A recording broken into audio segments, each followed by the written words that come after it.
visitors. It gives me a great pleasure to welcome you all to our Park Festival, the final event of Daima's Culture and Arts Festival. Friends, we are living in a world where value of life and being human almost counts for nothing.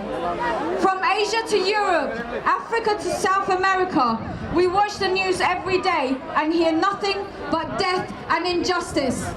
I want to start by talking about the Mediterranean Sea, which has turned into a mass grave for many whose journey to hope ended before it even started.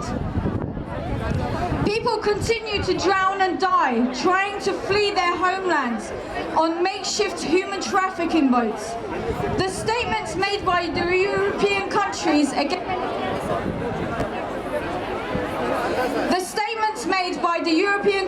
against the migrant deaths have been nothing but hypocritical, endorsing racism, injustice as they have.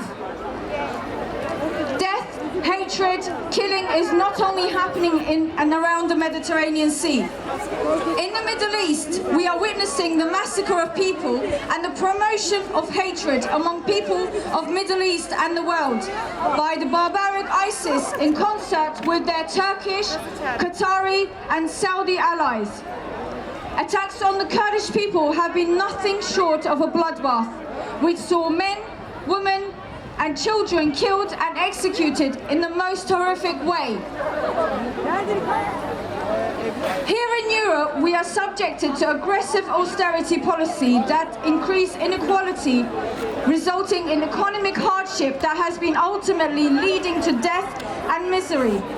There will be no doubt that because of the continued austerity policies, many working class and migrant families will see a further fall in standard of living and further destruction of their civil rights and freedoms. Inevitably, especially for the wealthy, this would be an opportunity to have more power and control within the public sector in areas such as health, housing and education. The implementation of the war, austerity and migration policies around the world had no doubt affected the young people and the children the most. Here in the UK, the sixth largest economy in the world, young people saw their opportunities and future taken away from them before their own eyes. Changes to university fees made it almost impossible to think about higher education. Most young people have to make a decision between thousands of pounds of debt or turn their backs to a future that they dream.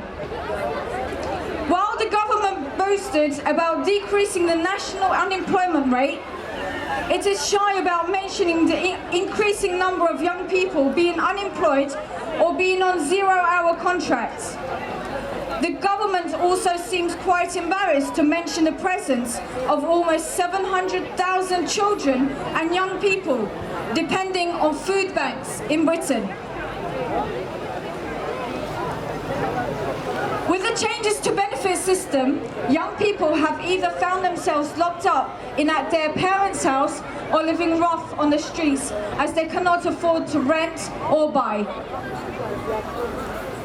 The sixth biggest economy in the world is letting its young people down. Developments both here in the UK and around the world is making young people doubt their future prospects and lose hope. Friends, in times like these, we have two options. We are either going to ignore all these developments and play the free monkeys, or we are going to be part of the growing mass movement in raising our voice against injustice, inequality, racism and wars. Young people and people around the world are being made to pay for crises and wars which they did not create, nor were responsible for. But the same young people around the world have risen up too and expressed their anger against this way of living which is imposed on them.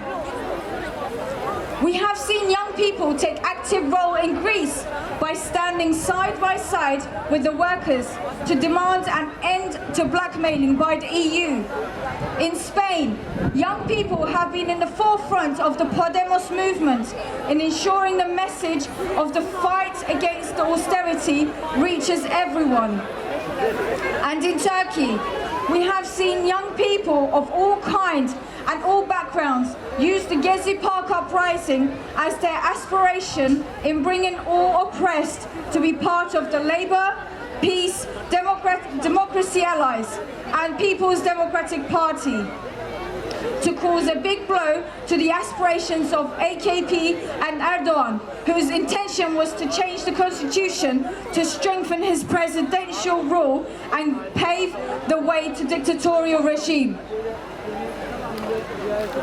Our need for organising and unity among young people here in the UK is far greater than ever. Both as the migrant and native youth living here, we must act now to organise ourselves to plant the seeds for a broad coalition of students, workers, migrants, Greens, LGBTs and all other oppressed to defeat the Tories. As Daima Youth, as the longest established youth organisation among the Turkish and Kurdish youth here in the UK, we are calling our brothers and sisters to join us and experience the real meaning of unity. Unity in action for a better world.